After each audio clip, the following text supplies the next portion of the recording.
Thank the Force. Star Wars Newsnet Live is back here on Thursday night, 10 o'clock Eastern Time. How are we doing this evening? Because it is the 10-year anniversary of The Force Awakens and the return of Star Wars to theaters.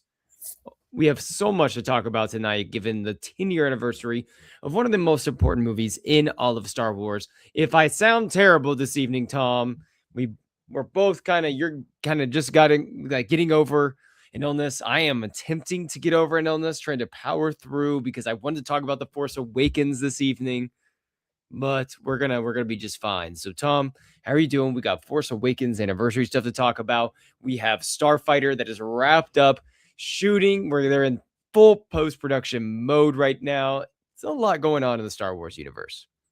Yes, a lot of exciting things happening. And every time this time of year rolls around, I get nostalgic for when Star Wars finally came back with the original cast, which was amazing. So I am excited to talk about it, and I cannot believe it's been 10 years. It is insane when you think about when The Force Awakens came out. It does feel like it was just yesterday. Like, I genuinely kind of remember exactly what I was wearing, what I was going through in my brain as I was making my way to the theater for it. So it's also feels like it's been a bajillion years since then. When you think of all of the things and all of the discourse that has happened in the last 10 years since The Force Awakens came out, it's like, how has it only been 10 years and not 20 at this point? But it's going to be fun to kind of go through all of that. Manslayer, good to see you in the chat, my guy.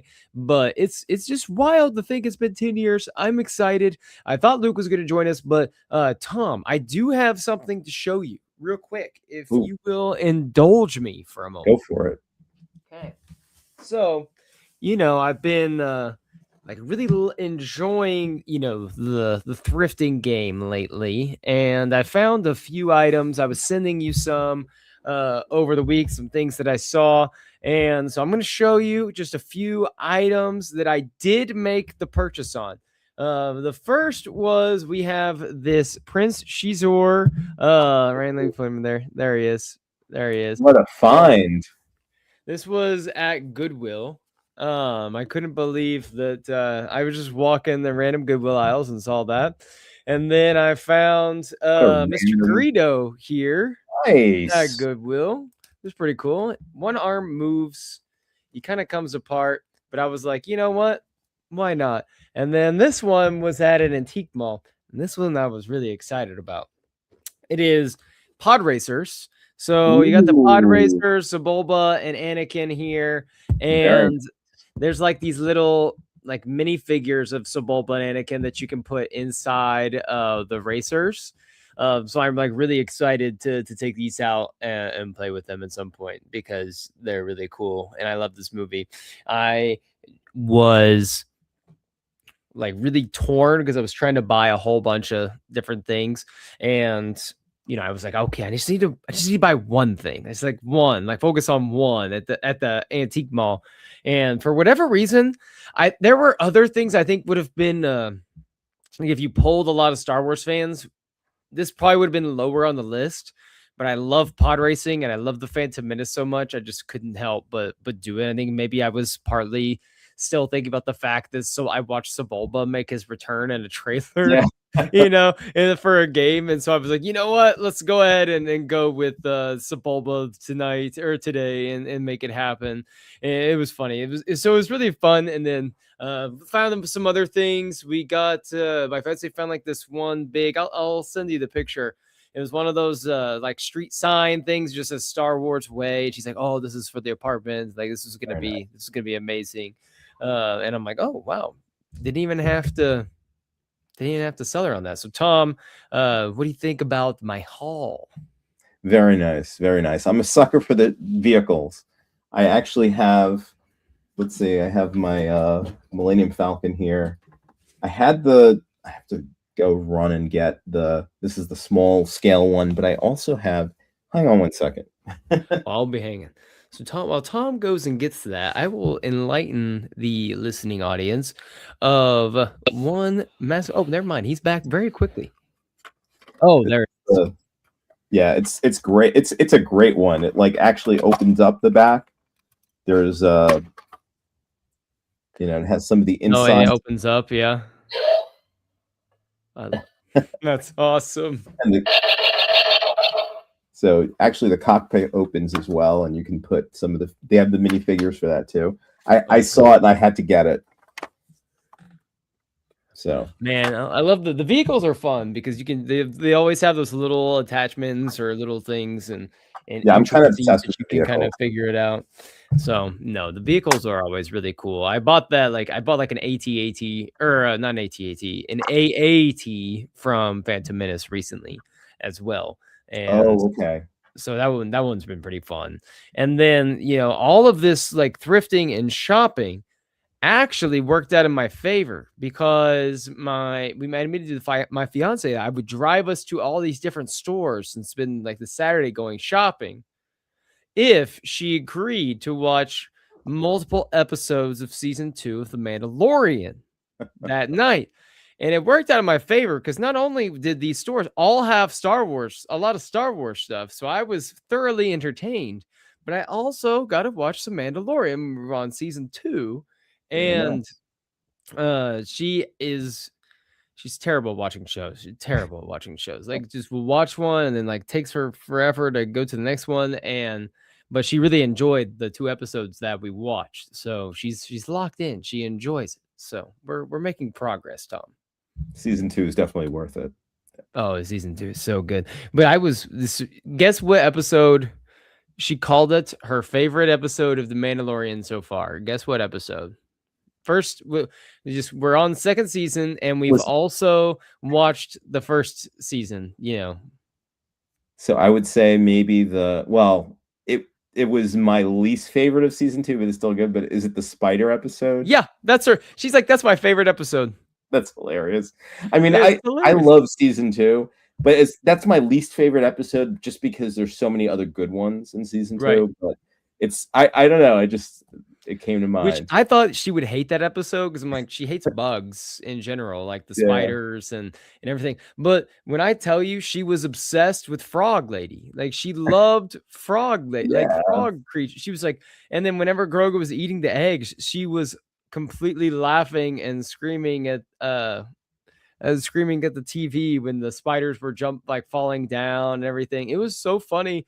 I'm sitting here. She's like, "Oh, I'm so invested in this, like right now." She goes, "This poor man and child just they can never have an easy journey somewhere." It was funny. It was really funny. I was like, I did not think that would be like the best one. Manslayer said, was the Jack Black episode the other one? And no, we don't talk about season 3. We don't talk about it. We haven't gotten to season 3 yet. So then we watch the next one with Bo-Katan, and she knows how much I love Ahsoka Tano. And so when Bo-Katan name drops Ahsoka at the end of that episode, she's like, wait, Ahsoka's in this show? Like she really doesn't know. She's like, she's in the show, she's in the season. I was like, yeah, it's coming up. She's like, oh, we have to watch it. I'm like, we are winning. But she doesn't even know any of the Ahsoka lore at all. She just knows that like I have all this Ahsoka stuff. So it is funny. It's a good time. Is your favorite aside from the finale? What's your favorite Mando episode? The finale one, The Rescue, is my favorite Mandalorian episode of all time. But I love the first episode. When I heard, I remember when it came out, and I hadn't watched it yet. I went to see it with my brothers because we're big fans, and I saw that the name was the Marshal, and I hadn't read the book series. What is it? My old mind always forgets these things. You'll remember it. The book series, the Aftermath books. But I knew of the character of Cobb Vanth, so I put 2 and 2 together. Says if that'd be such a great tie-in if they have him in Mandalorian, if that's what it's about, the Marshal. Oh, okay. So when he named, he tells who he is. I was like, yes, it's great that that continuity was really great.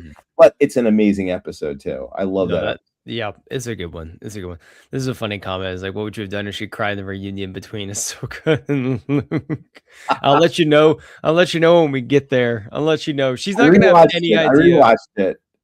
I Well, still love it, but yeah. you have points. You have points. I What's still love it. funny what's funny is she's gonna be like, why do these two people care about each other? She's not gonna she's not gonna know. Which is what's gonna be which was gonna be funny. Have I ever told you before we get going into Starfighter and Force Awakens, but have I ever told you my very unique story watching the third episode of season 2, the second one with the frog people and No, Bo-Katan? I haven't. People always think I'm lying when I tell this story, but this is 100% authentic. This is true.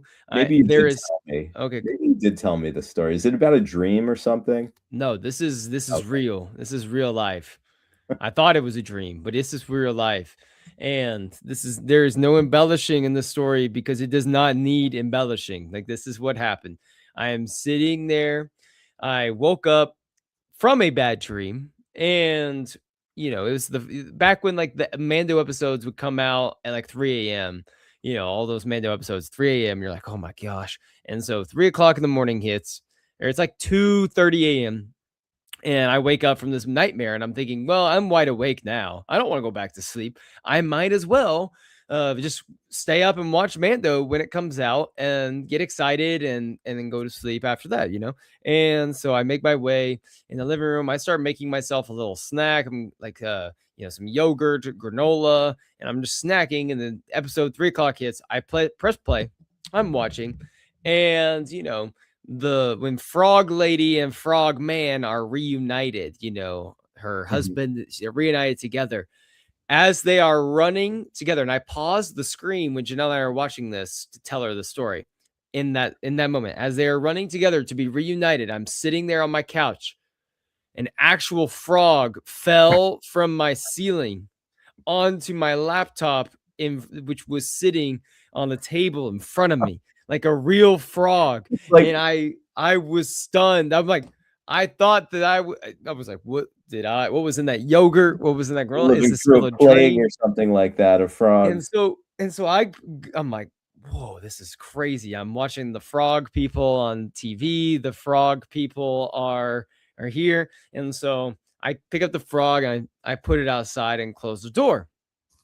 I press play. I finish eating my yogurt. I pause it. And this is around when Grogu is reunited with Frogman, Frogwoman while he's being on the babysit. They're babysitting him. And I go in the kitchen to throw away like my little yogurt cup because I like that Okyo's, protein yogurt stuff. And there are two frogs in the kitchen on the floor. Like they're hopping around. Like one's on the chair and one's on the floor. And I'm like, what is going on? Like, what is happening? Like, It's like the movie Magnolia. this has never happened, like ever. This is not something that happens. I live in Florida, so very swampy, like the swamp vibes. So there's a lot of, reptilian creatures going around. But I never got a frog just chilling in my house, let alone jumping or like multiple of them jumping around while I'm watching an episode about sentient frogs that are, speaking That's to Grogu. It was like an acid trip. It was like in the movie, the Nicolas Cage, Pedro Pascal movie, like The Unbearable Weight of Massive Talent, when he says there's only one thing that can get our creative juices going today, and he's like LSD. And he's like, I felt like I was on one of those just trips that they were on in that movie watching this happen. Like no one's gonna believe me, so I recorded the frogs at that moment and then put like a video where I went to the TV screen to show the frogs and back. I'm like, this is real, like this happened, so you cannot deny. Anyway, that's my interesting frog story. very cool. Very cool. I talking about Mandalorian, and then we'll jump into our topic. But I found the footage I was doing for a while. I was starting to start a channel when I would do reactions to the episodes, and I found my reaction to the finale of season 2, and it will never see the light of day. It is the cringiest thing that you could imagine. I was I love it. falling. I love it. Well, It was it was I like love hard for reactions. me to watch it. I'm like trying to make sure my wife doesn't look over and see it because it was so. I mean, I was like, I I wept like a little girl. I love I love a good reaction no matter how cringe. Like I post one for every Survivor episode that airs like immediately after. I'm sick as a dog yesterday for the finale and I recorded one and I posted it and my fiance didn't watch it live with me. She was out and then she was scrolling later and saw like a caption from the thing and saw who won and she was so mad. Oh, she's still mad. I'm like, "Why are you scrolling? It's the finale. You can't be on social media."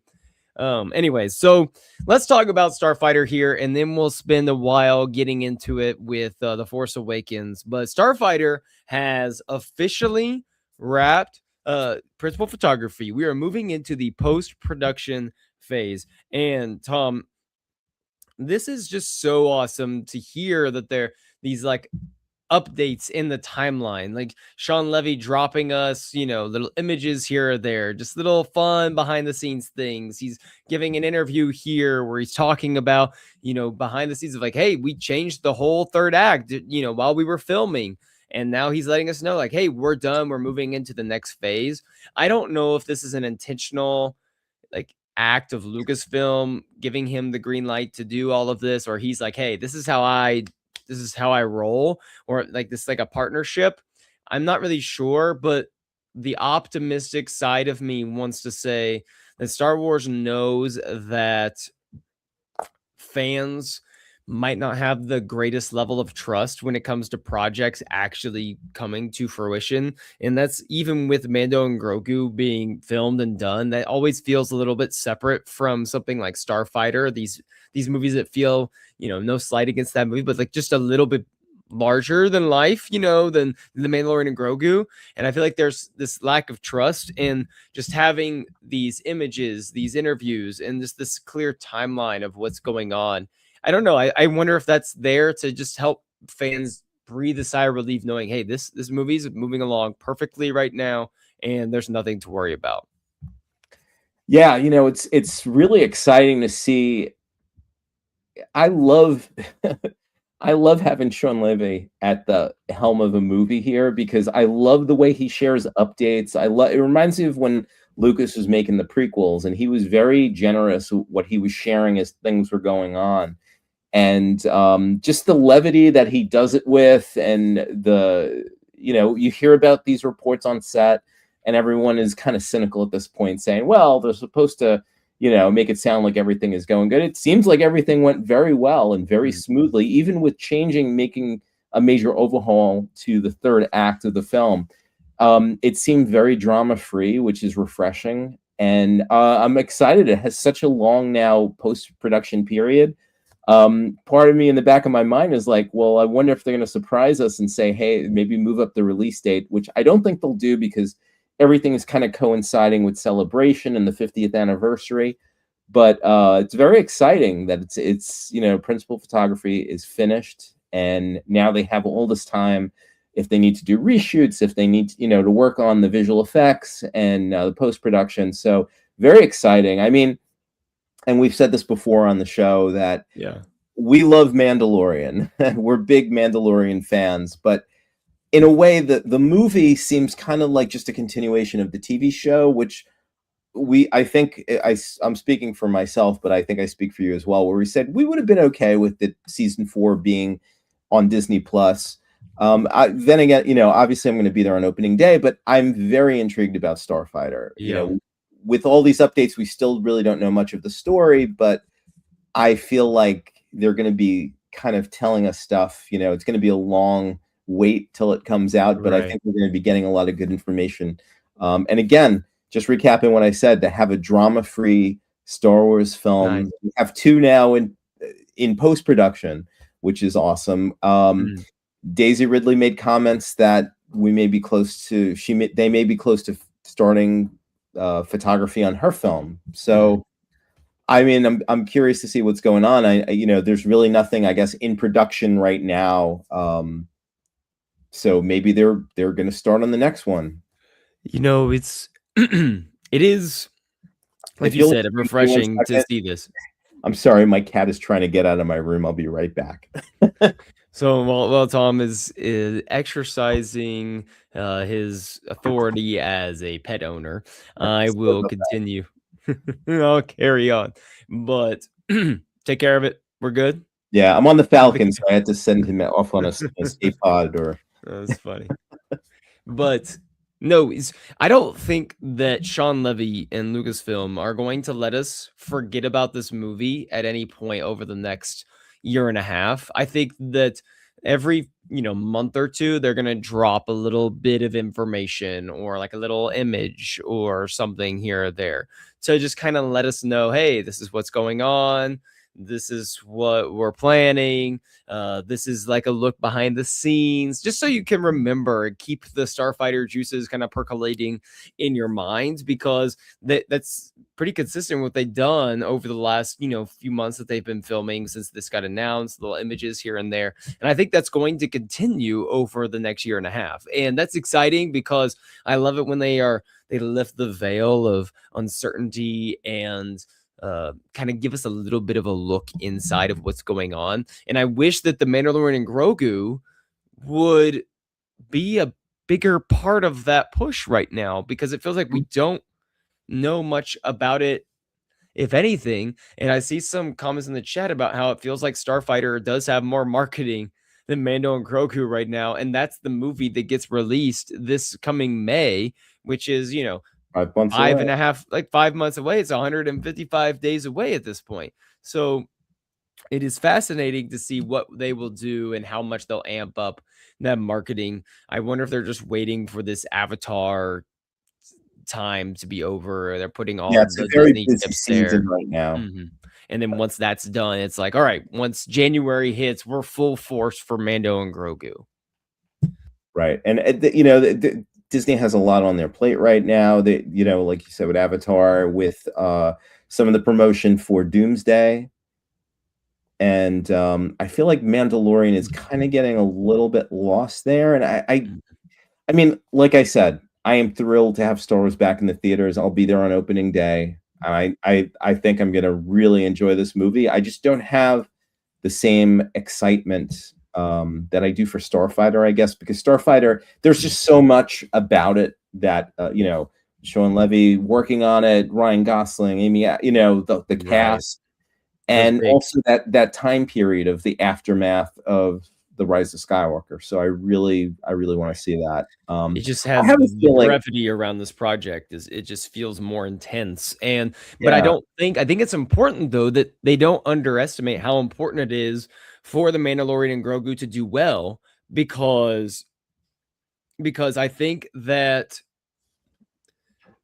if you're going to release this as the first Star Wars movie in 7 years, and you have another one that's waiting a year later, like, you need this to do well and people to be excited about it. So that way, when that next one comes around next year, people aren't like, well, here we go. Like last year's wasn't very good. Like, or last year, I didn't even like, you didn't make very much money. Cause sometimes people, when they don't know about something, maybe it doesn't do well initially, they're like, oh, it was a flop. And then that kind of just takes the headline rather than people actually going and watching it.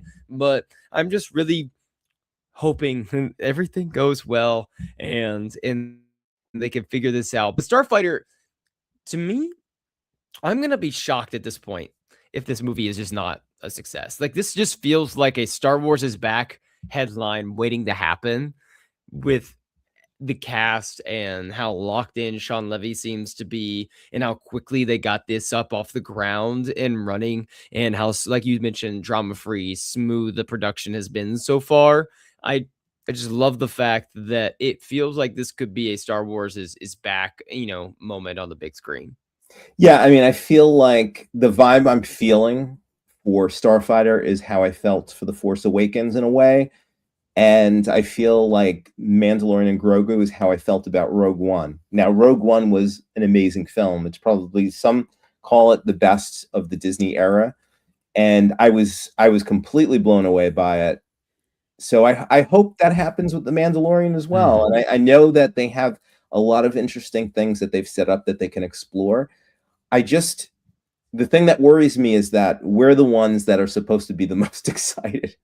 I feel like are the casual fans going to go out and see it if they haven't seen the show, or if Yeah. they're like, well, I'll wait till it's on Disney Plus. That's really where it should be, right? But I'm They're just making a saying, lot on families with Grogu, yeah, I that's think, true the too. selling point, which I will say, again, and I don't have the inside information on all the metrics when it comes to the younger audiences, but I will say that for, like, my 6th grade students, I feel like I see a lot of Star Wars stuff, and I've seen a lot of Grogu shirts this year, and more Star Wars than I have seen in years past.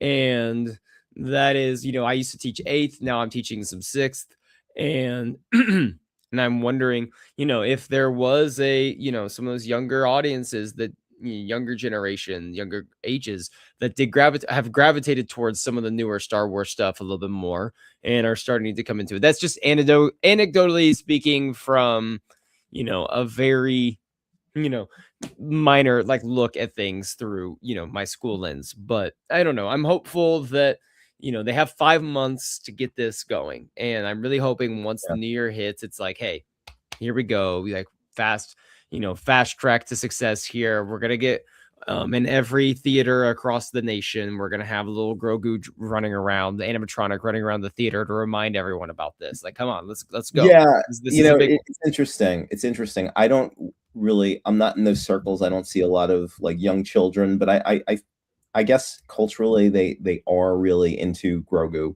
Baby Yoda, Mhm. you know.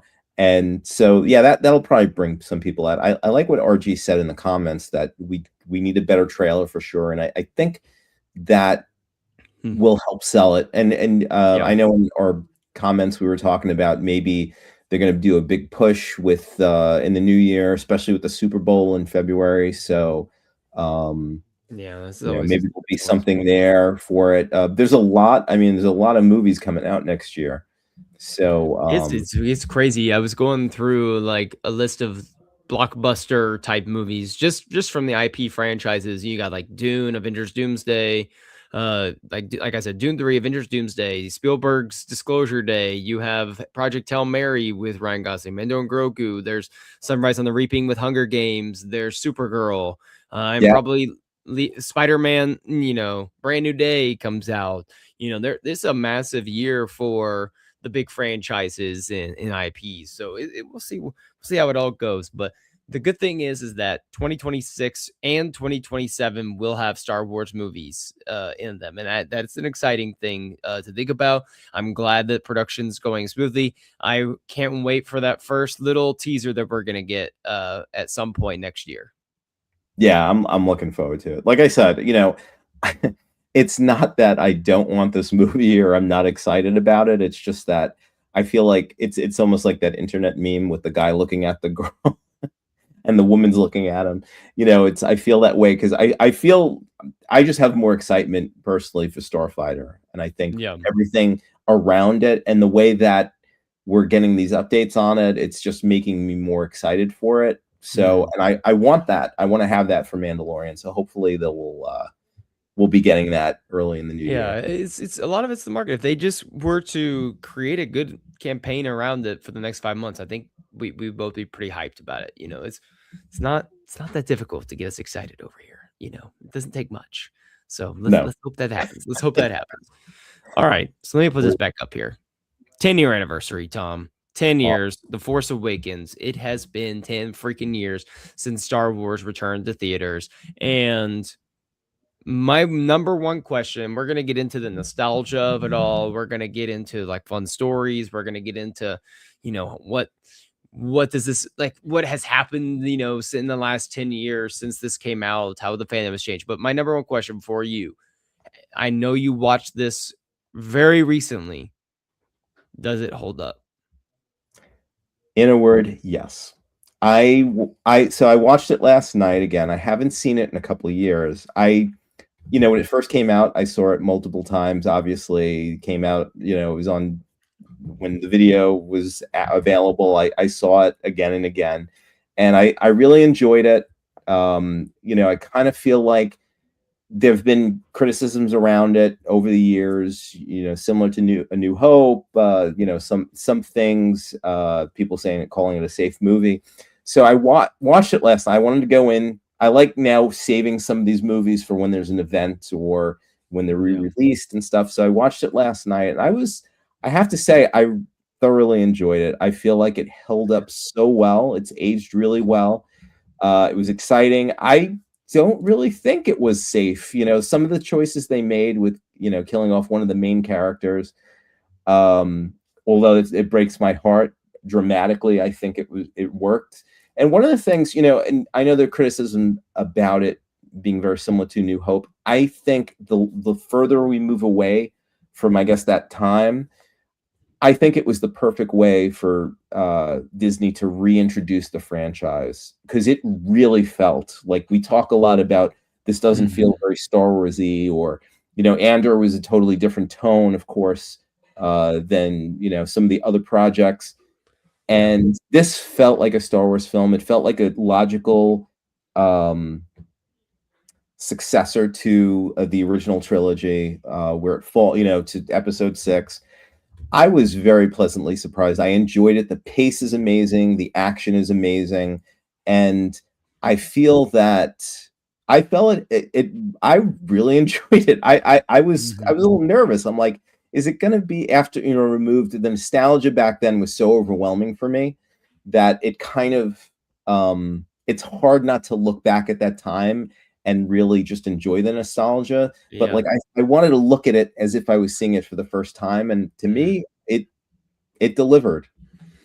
I Yeah. know I that's my opinion. I know a lot of people have very varied opinions on the sequel trilogy, but this movie right. really delivered when I saw it again. I was having a really bad day. I think it was like a month ago, like a little over a month ago. I was in just a bad place, and nothing like crazy. It was just, just one of those days. It was rough. And I was like, I just want to escape and watch a movie. And normally when that happens, it will be like, I'll go to Star Wars. Like, if it's, I just need to escape and watch a movie, I'll pick a Star Wars movie, or maybe a arc from a show or something. And so I immediately clicked on A New Hope, that's usually one of my go-tos. It's like A New Hope or The Phantom Menace is usually what I go to if I just want to watch a one-off like Star Wars movie. And I skipped both of them, and I actually went over to Force Awakens and watched The Force Awakens. I was like, you know what? I just really want to watch TFA. I really want to watch the sequel trilogy. So I went to that, and like, I'm with you. It holds up quite well. I I think there are a lot of people frustrated with the ending of the saga and the end of this trilogy, and that kind of maybe taints some of this movie. I will not disagree with that, because there are times I'm watching it and I'm just thinking to myself, like, for me, especially Finn, like with Finn, it's like, oh my gosh, like the way that he doesn't get developed in The Rise of Skywalker after these first two movies, it was really frustrating. And I love his character is just, I think, absolutely amazing in that movie. Yeah, And with Daisy Ridley's portrayal of Rey, I love Rey. She's my favorite sequel trilogy character. There's very few Star Wars compositions that I think can top Rey's theme in the sequel trilogy. It is beautiful. I love it. And I just remember when I was rewatching it, and she's going with her speeder and they played the theme for mhm, the first time, and the music swells, the flute's going, and it just hits every time.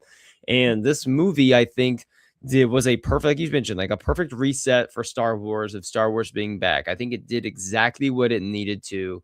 The fever, the fervor for Star Wars, like, it was just so intense at that time. Like, you could go nowhere without people talking about it, without the merchandise being like thrown at you in front of your face. It was the first movie to make 900 like $1 million domestically in just 50 days. I mean, it was insane. And I don't know if we'll ever capture that again. Just that phenomenon. I don't know if that's even possible, which partly is okay, because it was a really special time, and it should be. but this movie holds up. I'm with you on the people that say it's like too safe and all of that. I'm okay, whatever. It's whatever. I A lot of those people also crap on the Last Jedi for breaking lore and breaking canon. I'm like, okay, well, you just said the Force Awakens is too safe, so whatever. All of that to pretty much say that this was a movie that did its job. I think that 10 years later, it continues to do its job. It's an extremely rewatchable Star Wars movie. Mhm. And that's saying a lot in a movie that kills Han Solo. So Yeah, it, y it's remarkable. that still breaks my heart. I was like, if only could be like I see things like that, they don't bother me so much because I know dramatically it works in the story, but it's like my one of my like, old friends that I grew up with, basically. I By the way, he did a Harrison Ford, as I watched it again, he did an incredible job jumping back into that role. Mhm. And I really enjoyed his performance. It was really his film in a way, like as far as the old trilogy character that they focused on in that movie. And yeah, Mhm. he did a phenomenal job. The writing was good. You have Lawrence Kasdan back, um, and the score. We were talking about it. Jedi Steps. I love that. The way that they introduced all the characters again, including the Falcon, was like was really I was getting nostalgic, but I saw it, looking back from this lens, like after like a decade has passed, you look at things differently. And Right. um like I remember there were two beats that like I was like, I wish they were different because when he gives the map to BB-8, I'm like, it's very similar to when Leia gave the plans to R2. And then it didn't really bother me when I watched it yesterday. I was like, okay, this is how they did it. They were kind of, in a way, they were reintroducing it back. Of course, Starkiller Base, I still, still very similar to the Death Star, but it was used differently. And I felt it just worked for me. It's hard to say, but it's my opinion. I know people. I Well, understand. it's easy to find little nitpicks. It's easy to Yeah, find exactly, things. Like man. we eat. I'm sure that we could sit here and poke holes of things forever. Like we don't know anything about this republic, and they just destroyed this republic. We don't. Where's Luke? There's little things you could Right. do the entire time, but I think that undersells and understates the immense task of bringing Star Wars forward, because this wasn't like a prequel story that you're telling. This is episode 7 moving past episode 6. So you have, at the time, like 40 years of lore, of 40 years of fans that have been birthed into this universe, and to bring it back with the original cast, like that is no small feat in of itself. To do that in a way that felt extremely satisfying for the vast majority of people that watched it, and not to discount people who don't like it, but the 2015, this is me maybe putting on my tinfoil hat here, Tom. 2015, it felt like that was almost like the nexus event year of the 2015 moving forward. The surge and rise of like social media and everyone having a podcast and everyone making YouTube videos around Star Wars, and it felt like the amount of discourse was here and just went up to a whole nother level, because it was the age of everyone suddenly being able to kind of like have their own platform however they wanted it. And with that was bred who can have the hottest takes, who can do all of these things. And it was just crazy to think about all of these negative things that started coming out months after the movie was over, that you would start to see, oh yeah, that Ray character actually was not very good, or this is like, this movie was basically just a New Hope again, like, or a lot of negativity that happened after the fact, because we live in a society now where when things get too positive like that, we have to, hate will drive our clicks up, hate will drive our views up, Yeah. so we're going to do that. And almost wonder. It's one of those things where no other films like Star Wars films are put under the microscope to that level. Like, I really don't think there's another fandom that puts their movies under the microscope that Star Wars movies get put under at this point. And I just wonder what that would have looked like in 1983 when Ewoks are on the screen for the first time. And I know that there were, there was negative reviews out at the time about the Return of the Jedi and negative things that came out about that. But with the day and age of social media now, Yep. it's just on a whole nother level. Back then And you weren't bombarded with it. You had to find it. yeah. And if it was out, and it really, your reviews and any negativity or positivity was in your circle of friends or family or whatever, that you would get like the positive and the negative comments. But it wasn't like now where you're bombarded with it from the whole world. Like, you can't stay away from it. You cannot. If you are online at all, but then it it even makes its way into like normal discourse now, where you have conversations with people and you hear regurgitated things that you're hearing from this video or this popular take online that 20 years ago was not even entering into the zeitgeist of conversation. It's not entering into like our normal conversation. We might go see a movie, have our opinion, and I think there are generations of people now that are going to see movies and they're having their opinion on the movie dictated by what Rotten Tomatoes is saying and what social media is saying and what this popular person on Twitter said, or this YouTube video, this TikTok video that broke down everything frame by frame to deliver a cringe quote or a bad scene here.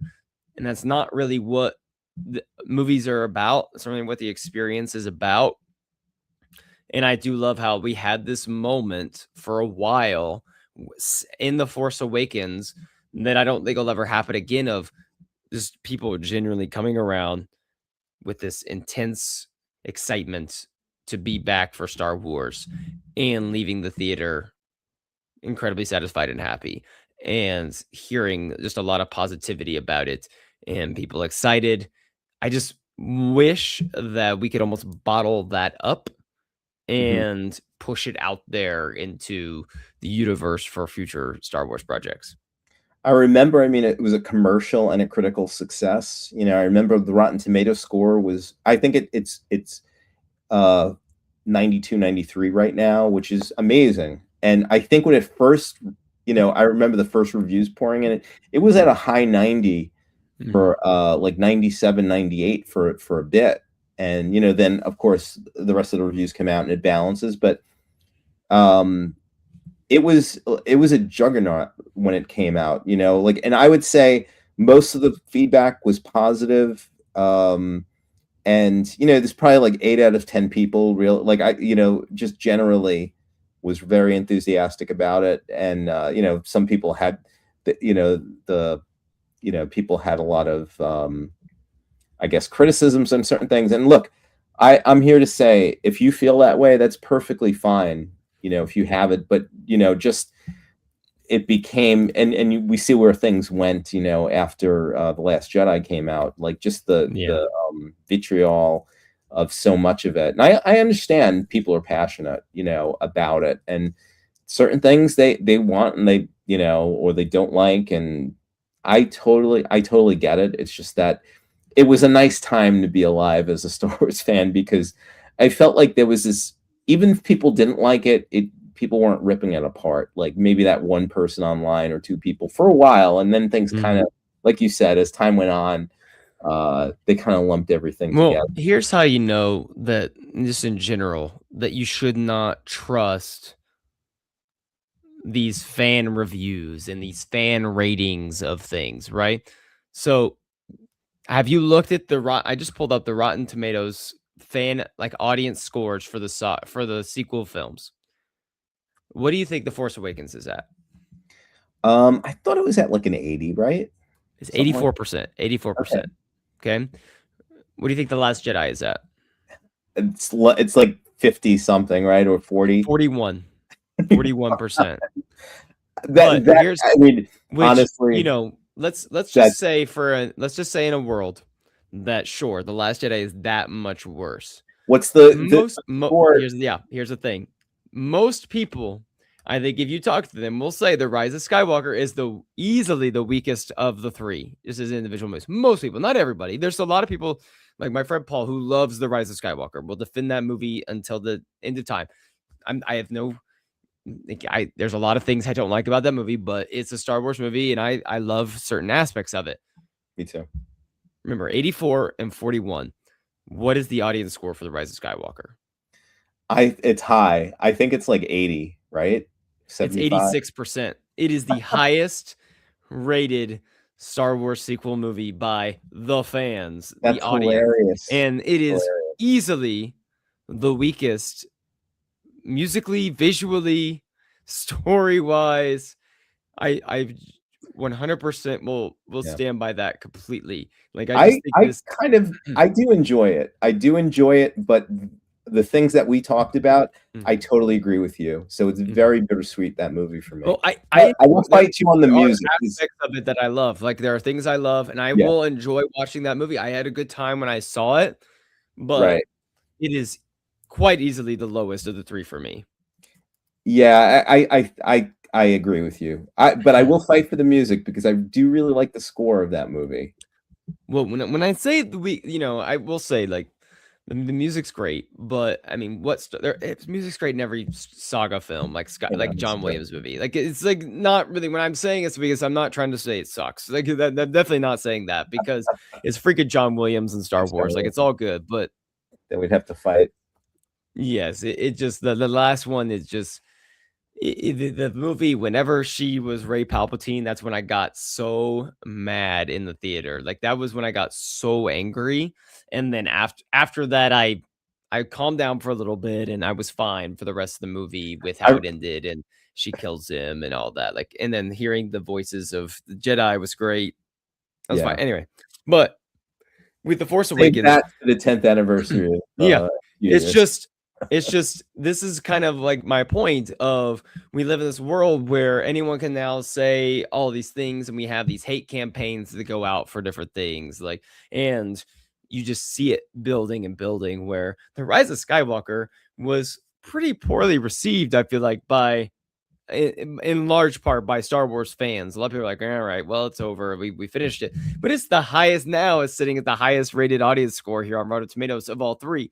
But when you left the theater after Force Awakens 10 years ago in 2015, it was night and day. Like there is no way that the level of discourse and excitement after the Force Awakens is was anywhere near being below the Rise of Skywalker. Like that movie was so hyped up and everyone was seeing it multiple times.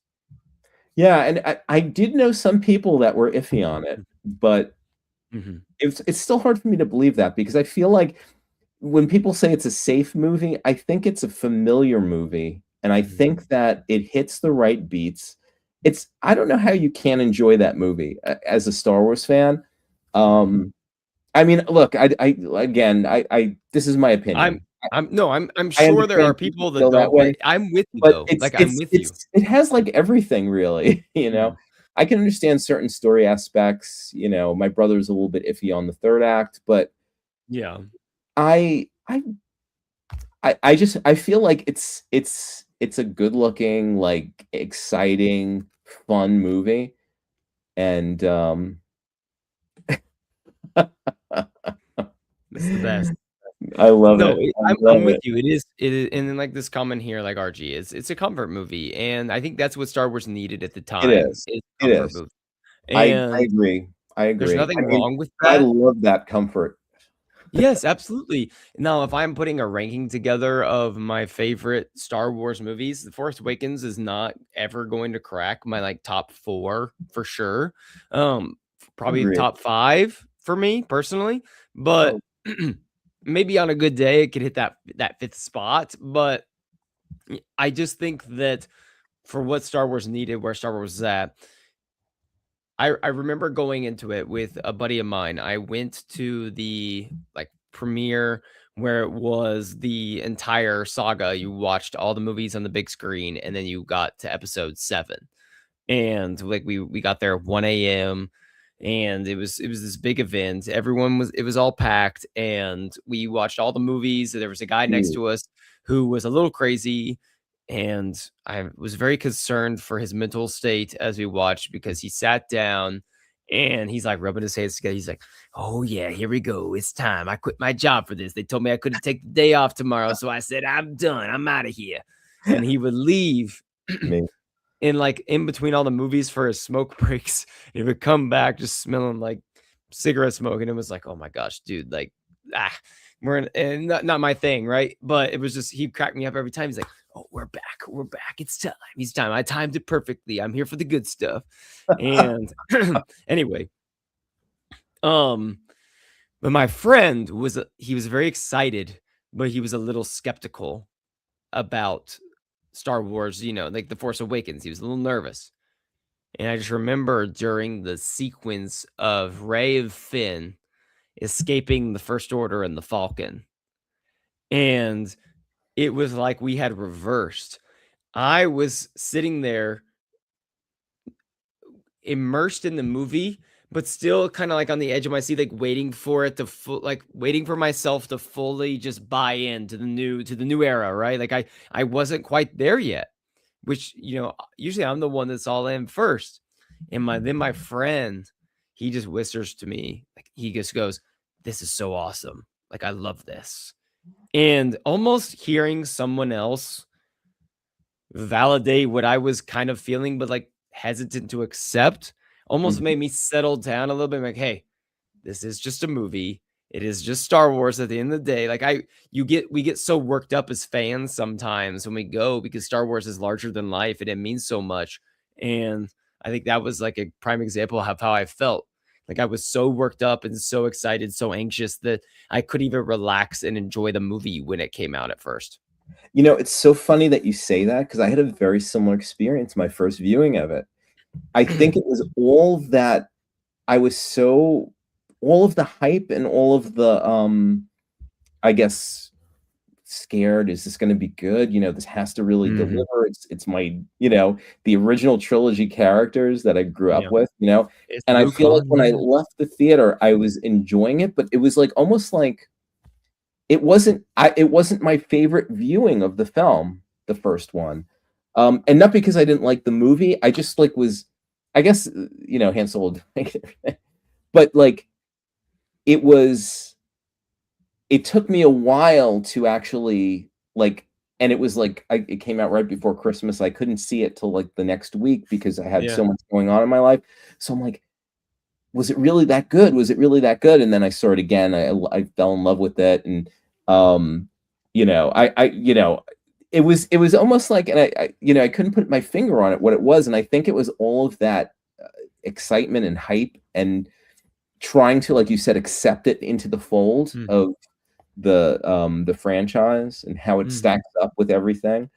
But so it was like it was kind of a roller coaster ride of emotion through that. And Mhm.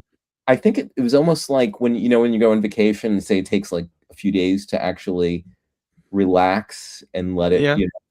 I think it's funny because I had a very similar experience with the first viewing. And then of course it Mm. really, I guess I knew what to expect. I knew it was happening. Mhm. Well, there Um, was the was feeling, especially after the first time I watched it, and I know I had to go see it again.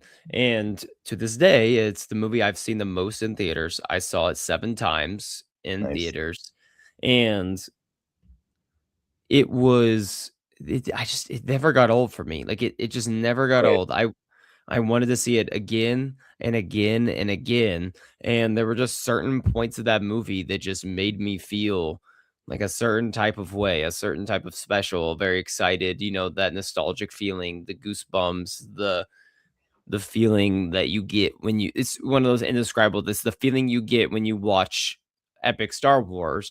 And a few of those moments, like when Han and Chewie first make their way on the Falcon, I just love the beginning of that movie up to that point too, with Rey and Finn just diving Yes. into those characters.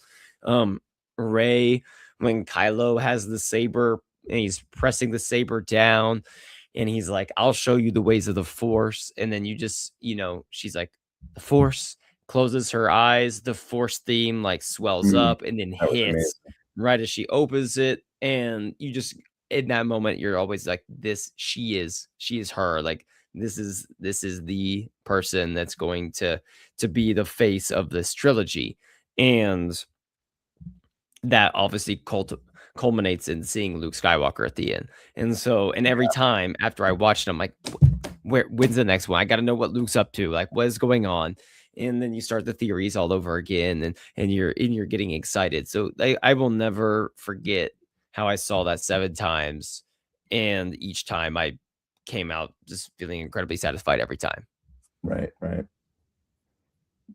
Yeah, it was a magical time, and that scene with Ray and Finn, when they escape Jakku, that holds up so well. Mhm. I remember speaking to one of the animators that worked on that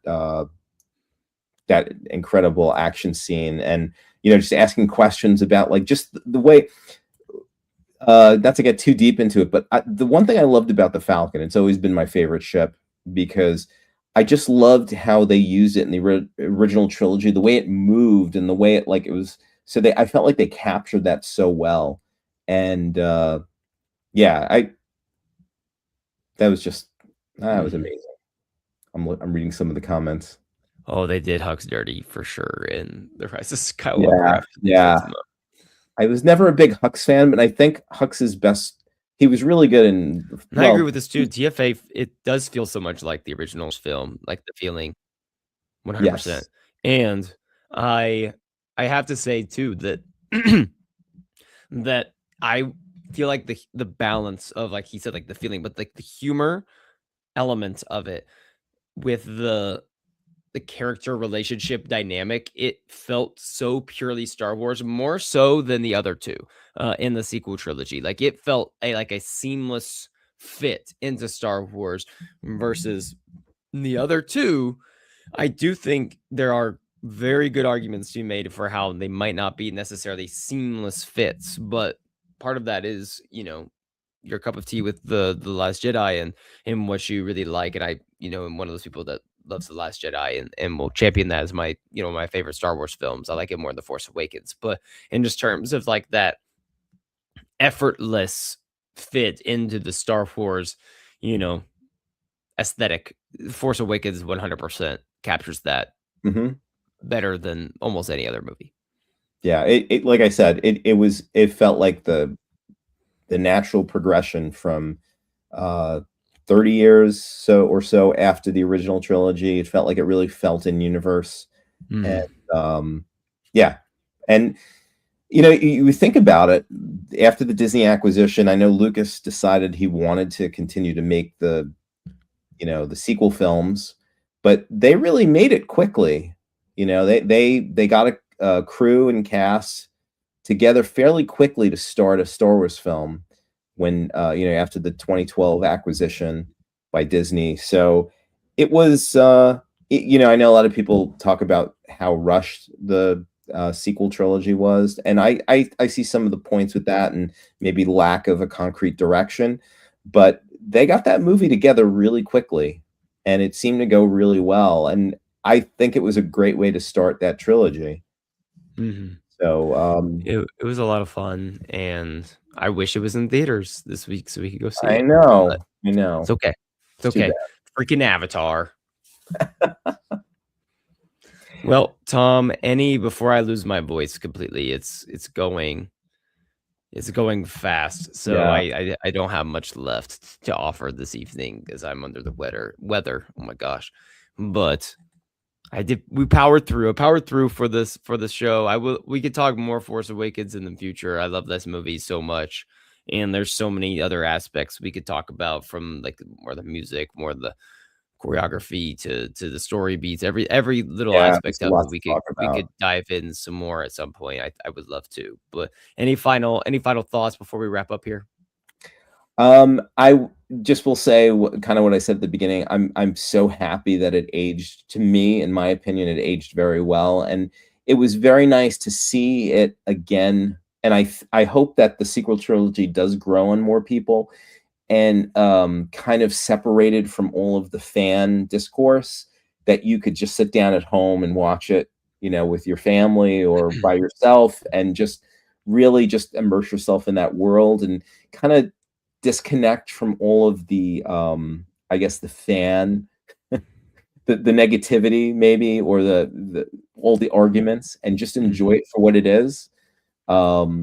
So that was very freeing for me, and that's, I think, why I enjoyed it so much. It was kind of, you know, it was just a way to escape for a little bit and get back into that world. So I will say this, Manslayer, when I get my voice back, I mean, you could tell it's going fast.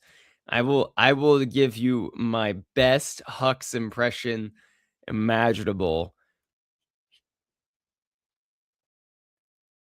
Hopefully in a day with it being Christmas, but hopefully the week after that we can make something happen on New Year's Day. Maybe we'll see what that looks like. But I will do my best. My voice should be good to go in a couple weeks, and I will deliver my best. You might have to remind me, but it will happen. I'll make it happen. I will make it legal. Anyway, so Tom, thanks for hopping in. You are the best as always. Thanks to everyone in the chat tonight for hanging out with us. We'll be back in a couple weeks for Star Wars News at Live. I was weird. There was other podcasts being planned for this last week. I was hoping to record with Tom and Luke both for different things, and then got sick and didn't have a voice for a few days. Now I finally kind of have a voice again, so we were able to make the live show happen. But it'll all work out. It'll all work out as always. So for Light and Life, everyone, and remember, we are all on the lookout for Mandalorian Grogu marketing.